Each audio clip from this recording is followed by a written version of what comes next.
kingdom of God is within you. Jesus said that. So what do you think that means? Anybody? The kingdom of God is within you. What does that mean? Yes, the kingdom, right? Heaven's kingdom is within us. Yeah? And in the same verse, I didn't write it there, in the Bible says, don't look for it here or there. Don't look for it. It's nowhere to be found. Because the kingdom of God is within us. Right? And you know what that means when we meditate. Right? Anybody meditates? Yeah, I see a bunch of people that meditate, right? So what happens when we meditate?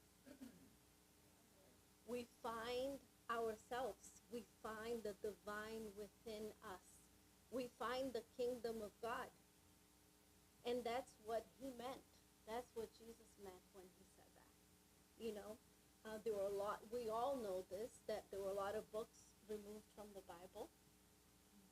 And, you know, we hear all these scientists and researchers saying that they keep these books in Egypt, in this library there, very reserved there, and not a lot of people have access to them. And a lot of these books are talking about Jesus' spirituality and how enlightened he was. And so many things that we don't have access, that is not in the Bible. So meditation starts way before Christ, right? But he is one of the ascendants of those spirits that started. That's what people say. Have anybody heard about this before? Yeah? Yeah, I heard that Jesus was one of the reincarnations Of Buddha? Okay. Anything else? Anybody else heard anything else about Jesus? And people say many different information. I've heard about Buddha. Yeah, we're going to talk about Buddha a little bit later on. So let's look into this.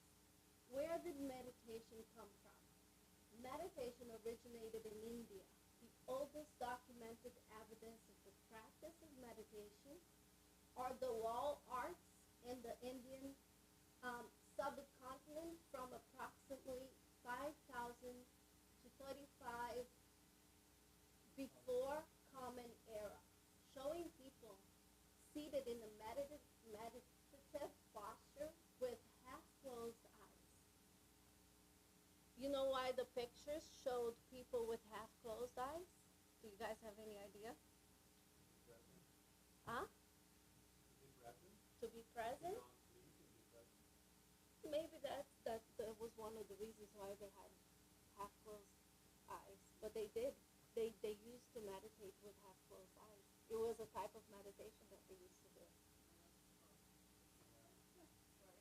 Well, they said it was so they were able to focus better, right? They were able to set their eyes in one picture, so they're able to focus and train the focus. Meditation, that's when you're staring at a single point, your eyes gotta be open. No, not with some people, you know, they did half of it with their eyes half open, and then the other half, they closed their eyes. That's what the study says. But I think it's to help them focus, definitely. You know, and a lot of people also, when you're not used to meditate, a lot of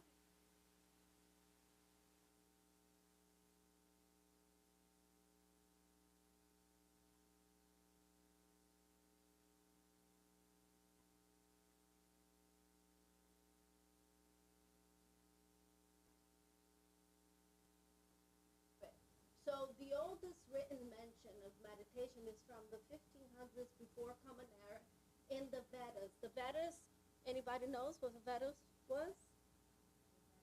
Yes? What kind of knowledge?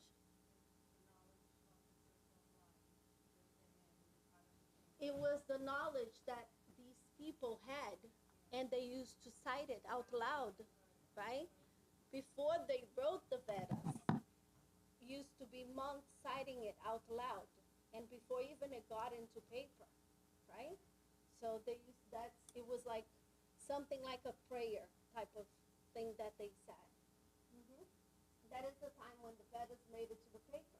But it must be understood that the Vedas has been memorized and passed down as an oral tradition for centuries, long before they were finally written down. In fact, the Brihad Aranyaka, very difficult to pronounce, Upanishad, 14th century before Common Era, lists nearly 70 generations. Look at this, at least 70 generations of meditation gurus and students that had existed up to that point, before the Vedas, before it was even written down.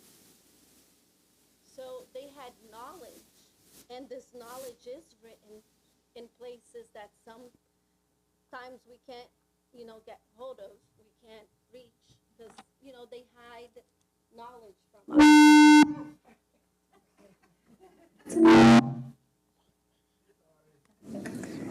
All right. Can you guys hear me? Sorry, guys.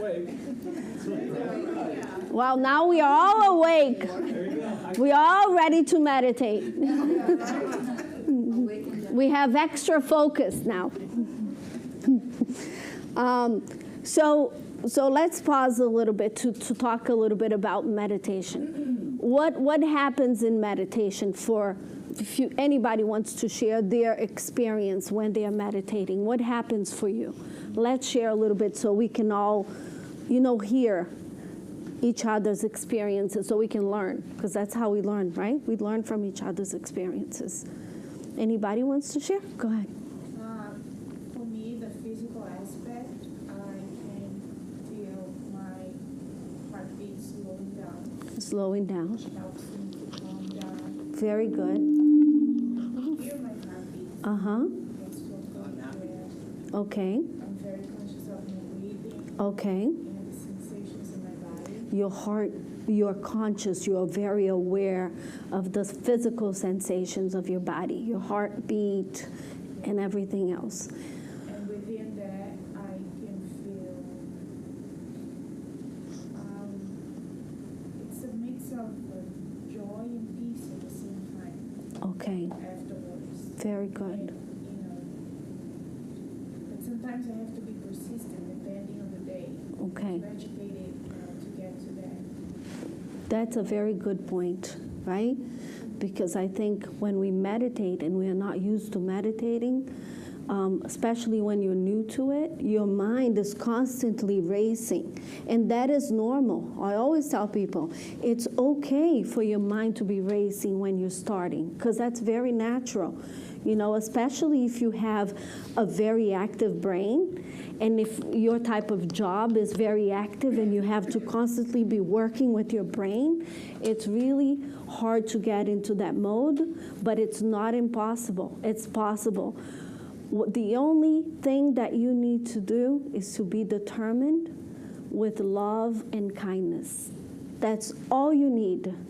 Determination, love, self-love, and kindness.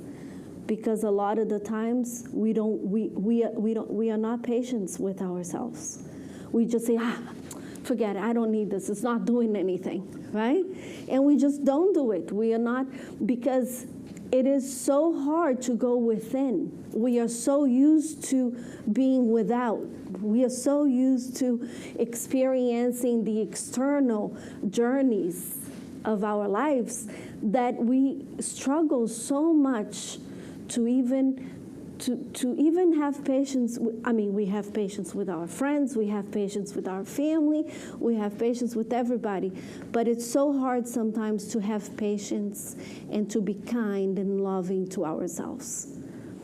And if you cannot get in touch with yourself, with your spirit, with your divine, then very rarely you will be able to be truly in touch with anybody's, really for sure, for true, for real, anybody's spirit and be empathetic and understand other people and their feelings. So I think meditation, there's so much involved in the benefits of meditation that I could be here all night talking and telling you guys wonderful things that meditation does.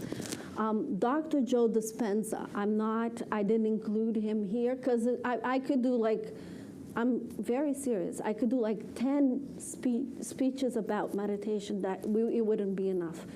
But Dr. Joe Dispenza, I'm sure you've heard of him, right? Yeah. People that love meditation, yeah. Dr. Joe Dispenza, he's done many scientific researches and studies about the benefits of meditation. He's a neuropsychologist. Yeah, I think neuroscientist, I think he's a psychologist. Yeah, I think he's a psychologist. But I think that he wrote Becoming Supernatural, and I recommend that book for everybody. It's a wonderful book. The first chapter talks about how this woman, one of his patients, got cured from cancer. And she's a psychologist. Today she works for him. But through meditation, we can heal ourselves. And we're going to see this. So let's continue because there are too many slides. During the ancient time, meditation was a practice for religious people and wandering ascetics who through it sought to transcend the limitations of human life, connect with universal forces personified as deities, and union with the transcendental reality called Brahman in the Vedas. So that was in the Vedas. So they believed, and they didn't only believe, because believing is very different from experiencing, right? Mm-hmm. Right? You believe something is very, very completely different from I have experienced it and I know what it does and I know what it did for my life, right? So if you talk to anybody that was healed through meditation or had like a transcendence experience with meditation, will tell you how it went. So when people come to me, I'm a therapist, and I do what I call quantum healing regression. So when I'm doing the regressions, before I do the regressions, people look for me. Of course, there's got to be a pain. There's got to be a reason. I'm suffering with insomnia, Roberta, I can't sleep. I'm suffering with depression, severe anxiety.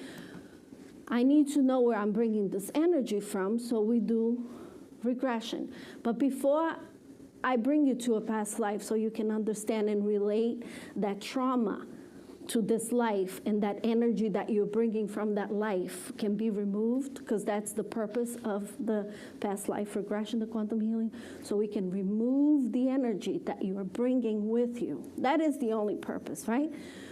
So before I tell the person, okay, let's do it, make an appointment, I ask her one question: do you meditate? Right?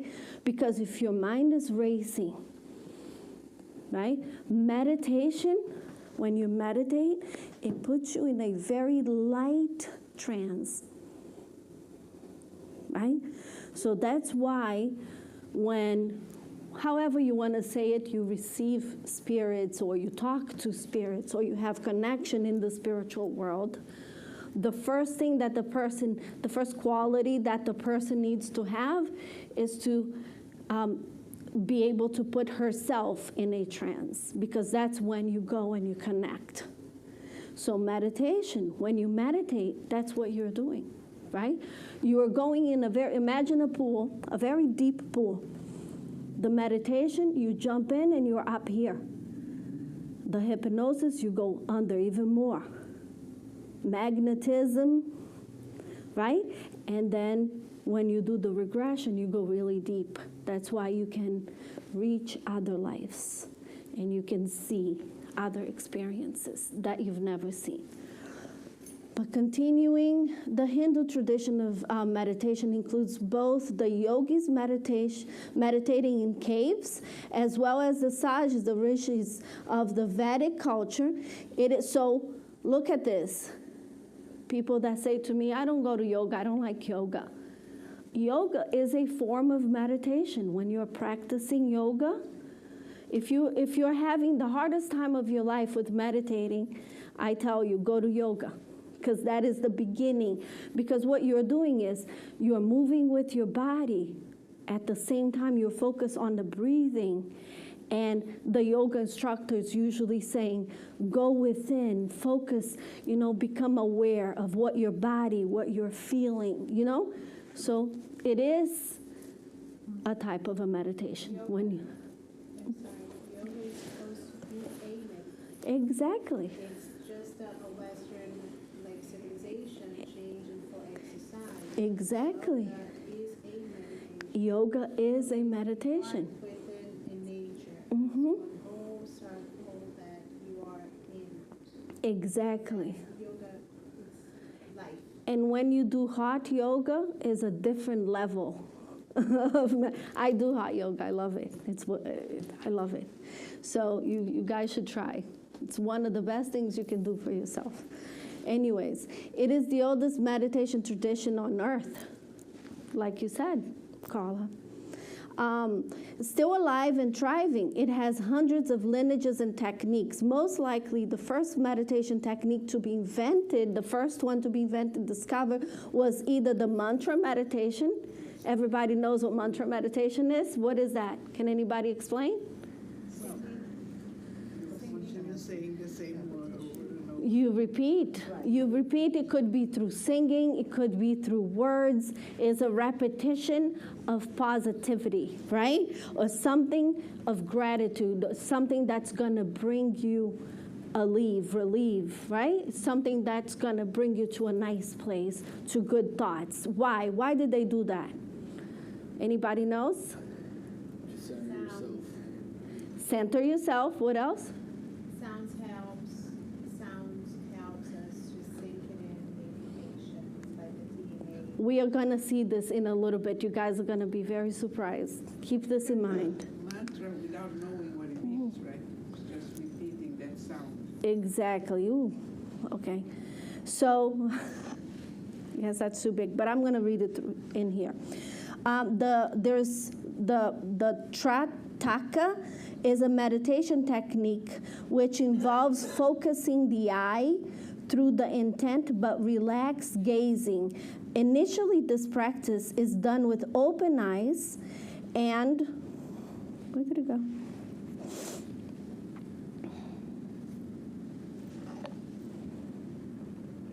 I don't know what happened. Okay. Initially, this meditation is done with open eyes. So this is a type of meditation. They did the mantra meditation and the open eye meditation. Those two meditations are the first original type of meditations. The open eyes, you know what they used to do? Gaze on the sun. Sun gaze. They would sit there and stare when the sun goes down and the light is much lower. You can gaze, you can, focus on the sun with your eyes half closed so you can relax, at the same time receive all that, those qualities, of the sun that we know that there are many, right? So at the same time they would relax, and in the middle of that meditation they would close their eyes and go even deeper. He fixed it. The first, the mantra works as an object of focus. So that is the purpose of mantra, right?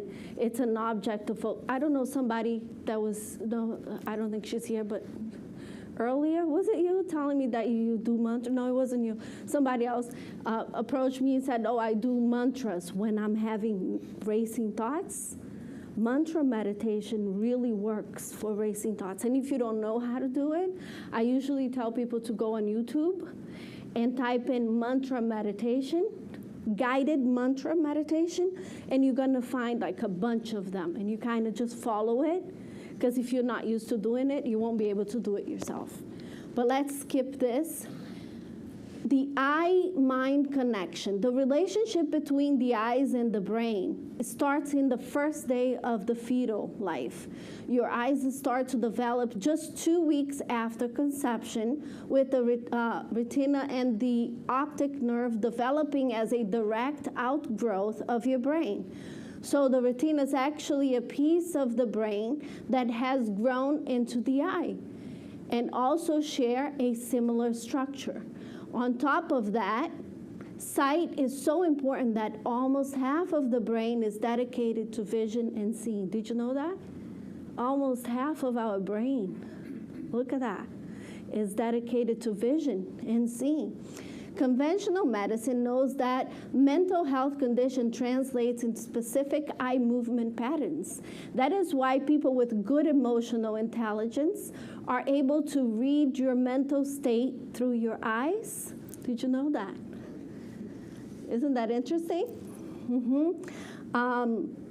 They're able to read your, okay, indeed, there has been much research literature suggesting that mental conditions involving attention, such as ADHD and dyslexia and anxiety, are accompanied by and increases in erratic eye movements. So there is this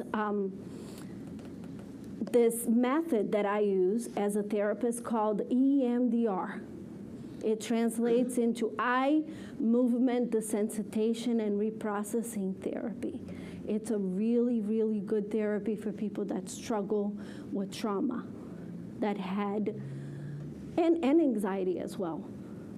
It's unbelievable what it does. So the person, follows my fingers, and we reprocess each traumatic event. And the problem with trauma is not what you remember. The most prominent problem with trauma is what you don't remember. I have patients, and I have this girl in my mind. She came in, she sat down, she said, no, my life was beautiful, everything was fine, but I'm cutting. She was cutting herself, 26, she was going to college, she was struggling a lot. And I said, well, you're cutting, and you're up, you were raised fine, you have no trauma. No, my upbringing was beautiful, okay? Why don't we do EMDR? I don't want to do EMDR, she said. I don't want to do EMDR because I don't have any traumas. I said, well, let's try, but you have anxiety, you're having racing thoughts. So we started. And she started seeing herself, the first image that came back that she had no recollection, no memories of, she was under her grandmother's bed, and under the bed with her brother. And her brother was removing her underwear and raping her. And she was 5 years old. And then after that, she saw her brother again doing that when she was 6 and 7 and 8 and 9 and 10 and 11. And imagine this, she had no recollection. And the trauma that hurts most of the time is the trauma that we have no recollection. The pain is there, but you don't know why. And a lot of the times, you can say a million of times that you didn't have any trauma. The childhood was beautiful, but you don't know. That's why you're saying that. And then her brother was raping her brother as well. Her brother was raping her sister as well. So it was both of them. And he only stopped when he left to go to college. That's when he stopped. And then we had to work on those two girls forgiving their brother, right? And they used to go to another spiritual center that I went, and the brother didn't live here. The brother lived in a different state, and now the brother moved here.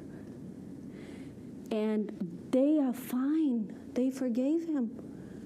Everything is great. They're doing really good. And I'm thinking, that's wonderful. But I have to confess, I haven't forgiven him. I'm the therapist. When I saw him, like, but they're fine. They're doing fine with him. Who cares how I feel, right? I'm not in their family or anything. As long as they are doing good, the family is good, you know. But EMDR is very powerful. EMDR is very powerful. So the contribution of Eastern philosophy and the consciousness experimentation of the yogis is that the opposite is also true. Your eyes and breathing patterns also directly influence your mental and emotional state, right? Your eyes and your breathing patterns. So I don't know if you ever notice when you're anxious, you start like breathing, right? It's hard to breathe, and then your eyes start like moving really fast. I don't know if you ever noticed that. Right? So you need to get that all together. And how do you do it? Through relaxing, telling yourself positive self-talks, gratitude, focusing within on your breathing. Take deep breaths. Inhale for 5 seconds. Hold 5. Let go 5. Close your eyes if you're having issues with eye movements, but that happens a lot when we're struggling, right? So it's, where did I stop? There. This is really good news because it is much easier to work on the level of your breathing and eyeballs than it is on the level of the mind, which is is so subtle and volatile. Next time you feel anxious, angry, or stressed, observe how is the movement of your breath and of your eyes. Then consciously bring a sense of relaxation and stillness to them both. And you will notice that the emotional state changes as well. So look at this. In the 6th century, before Common Era, his name is very hard to pronounce, Siddhartha Gautama abandoned his royal life as a prince and set out to attain enlightenment. In this process, he learned meditation philosophy from the best yogis he could find in his region. After a while, still dissatisfied with what he learned, he diverged from the tradition and created his own methodology. He achieved the enlightenment he saw and became the Buddha. Did you guys know that? Isn't that interesting? So, well, a lot of people, I thought before I didn't know that Buddha was a spirit, you know. I'm like, oh, like God, you know. That's what I thought in my ignorance. But then I'm like, oh, this is so cool. Buddha was a person. He was a prince. And he gave up his throne, right, to teach meditation, right, and to help other people. So this is where it becomes really interesting. Meditation activates our neurotransmitters, inducing sympathetic frequencies. The human brain contains an estimate of 86 billion neurons. Those billions of brain cells communicate by passing chemical messages at the synapse, the small gap between cells, in a process called neurotransmission. Those chemical messages are unique molecules called neurotransmitters. Any questions? So what this is saying is our brain, through it's not saying it there, but it's going to say, through meditation, we are able, right, to send messages to the brain.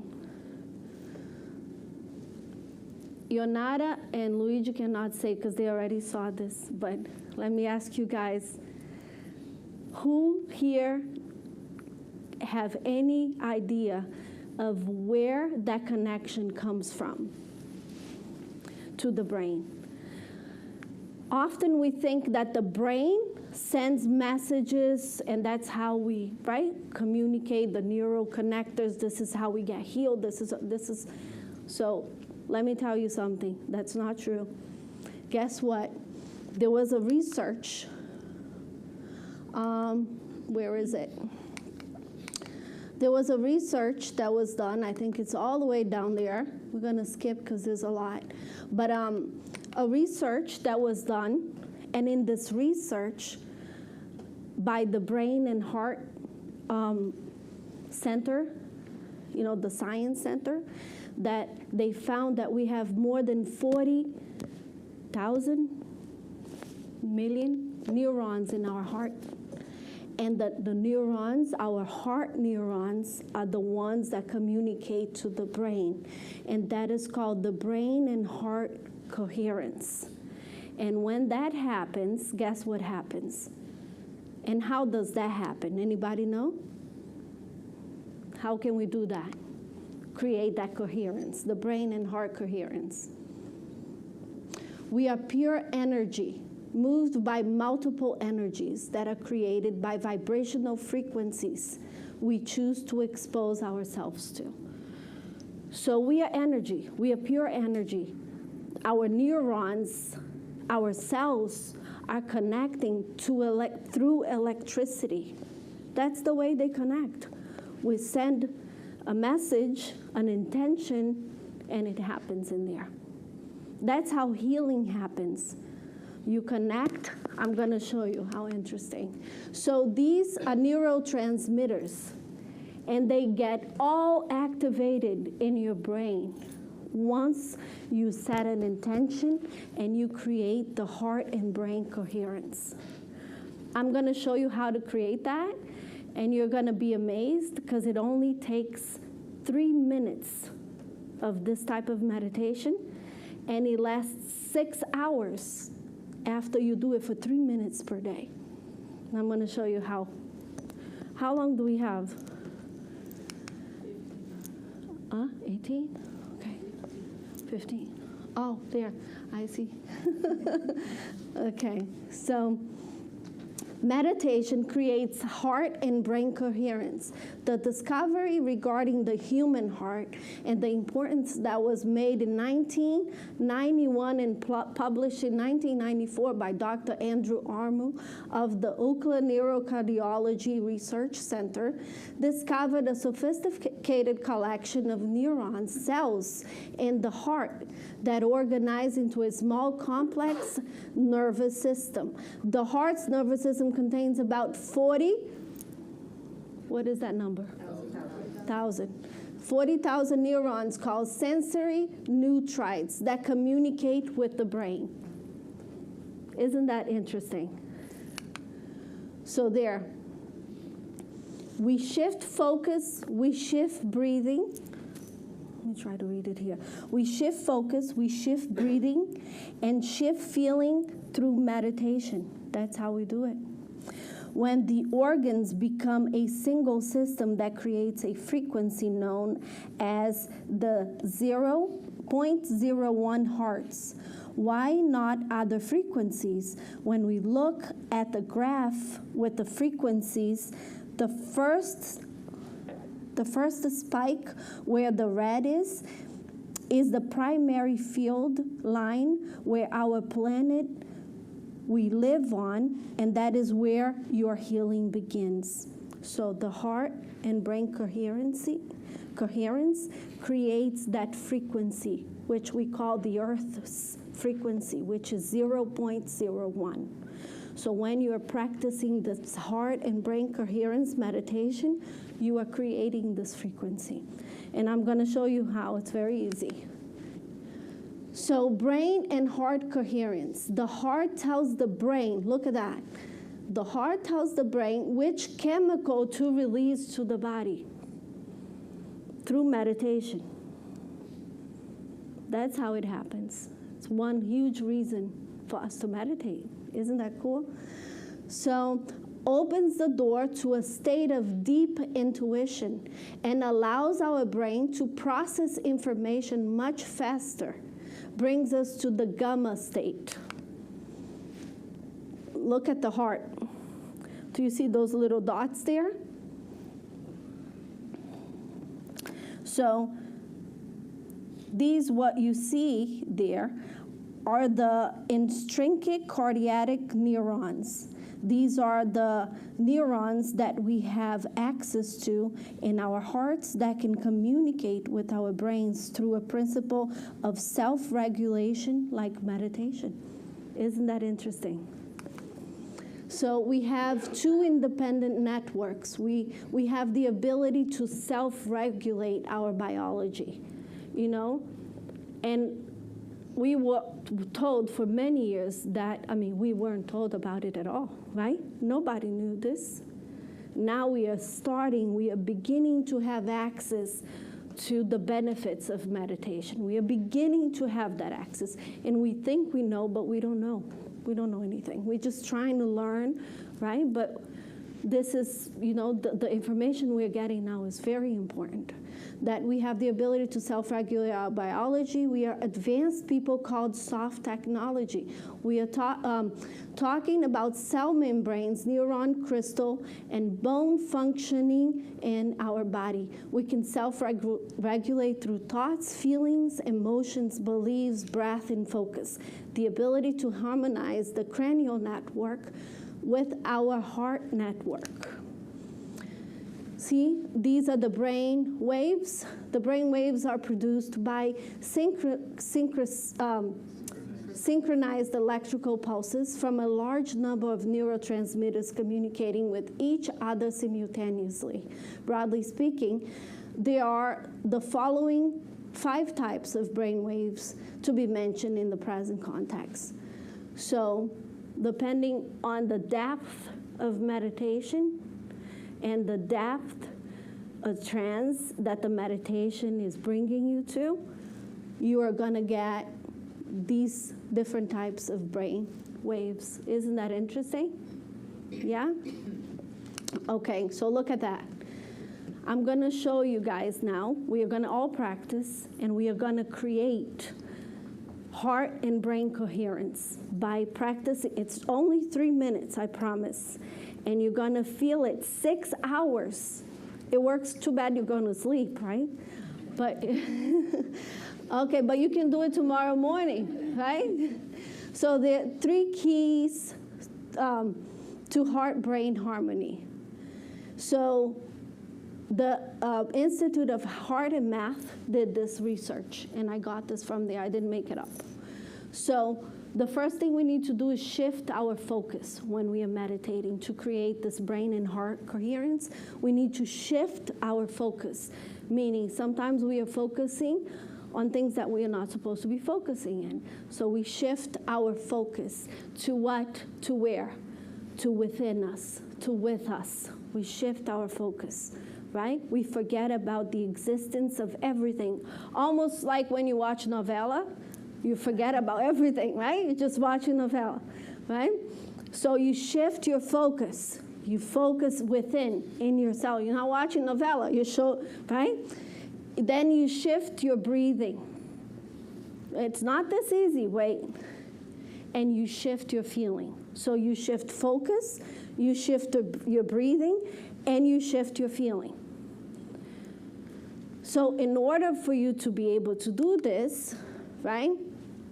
Number 1, you shift your awareness from your mind to your heart. You gently touch your heart. We are going to read first, and then we are going to do it.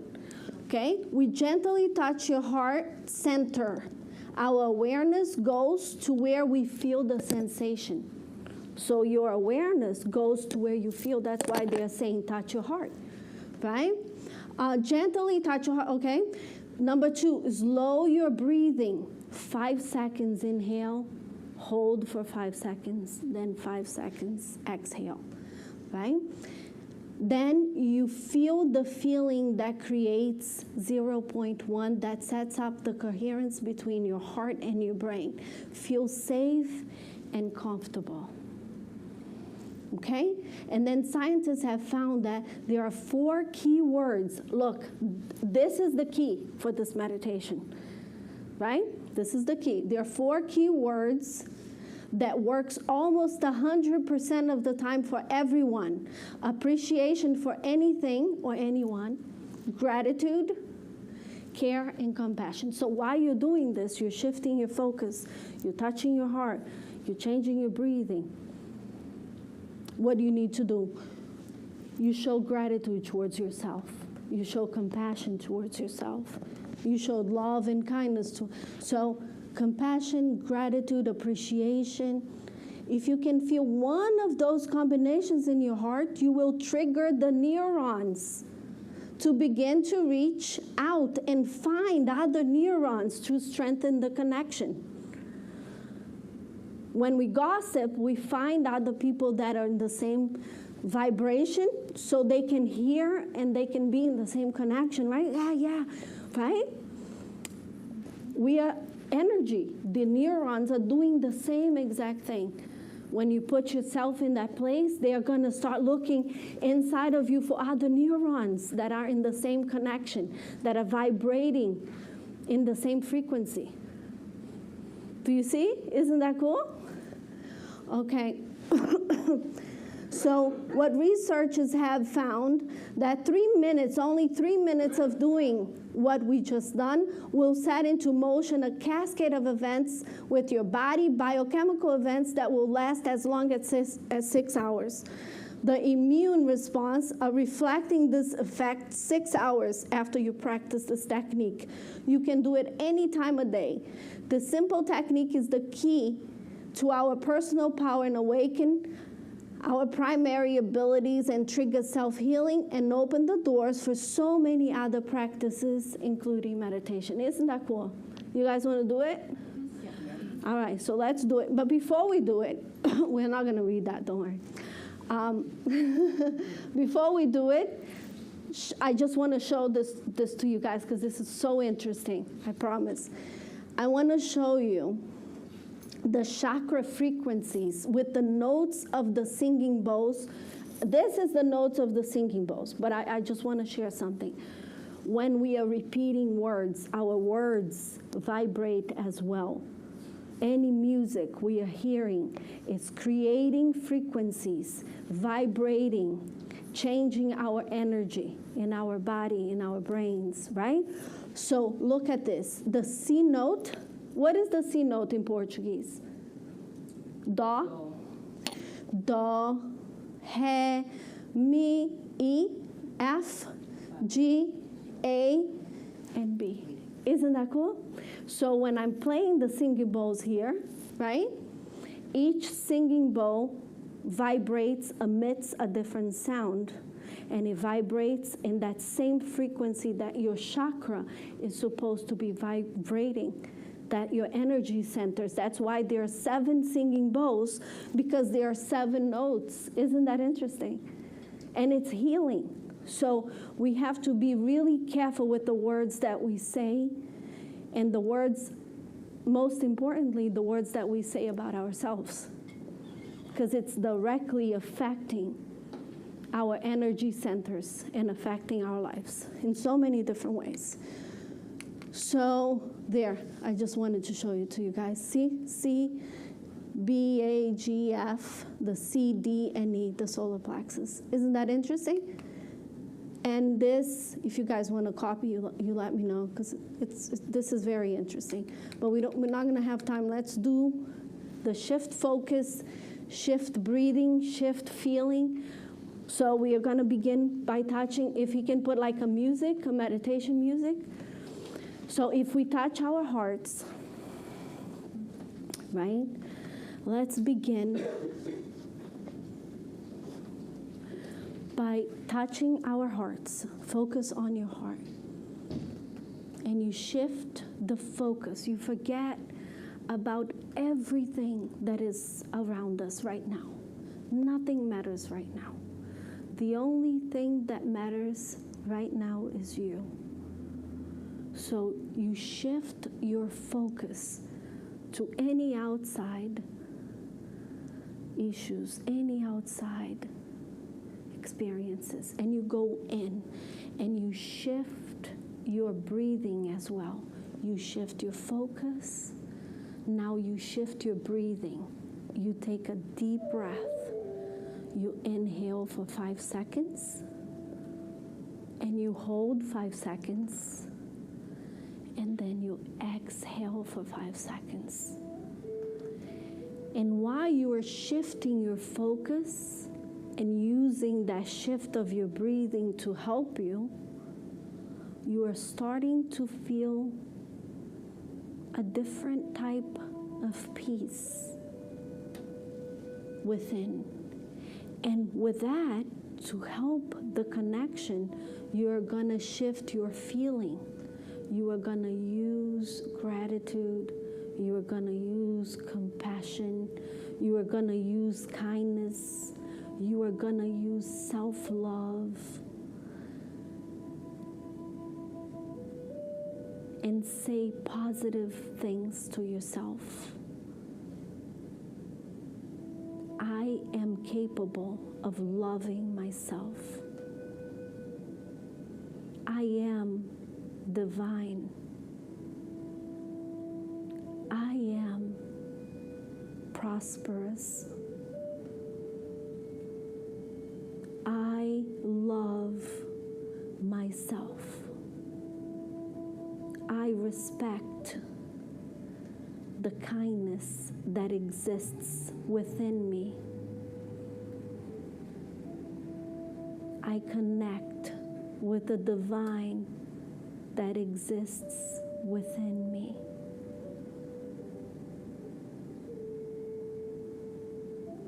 I send kindness to myself and love. I am fully present within, and I feel the love that I am capable of giving and receiving. I am enough. I am healed.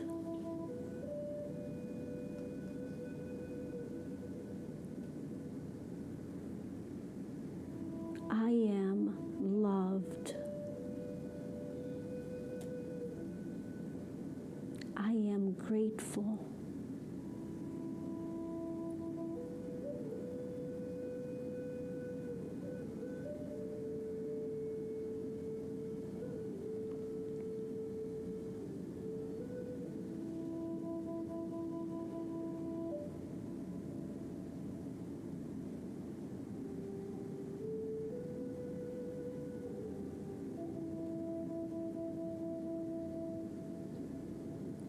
And send positive messages to yourself that will create the heart and brain coherence. Your neurons, your cells will change because you are the master.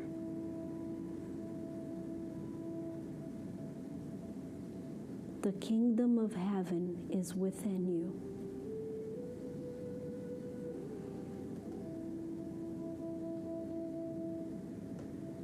You are the creator of your reality, and your reality is peace, healing, love, compassion, charity.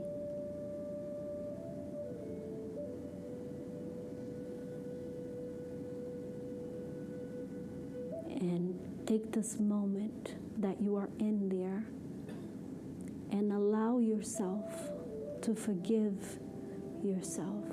Use no judgment. Just observe with love and kindness.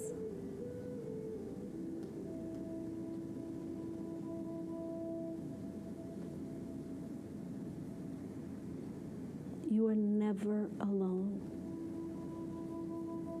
You are always with you, with the divine that exists within you.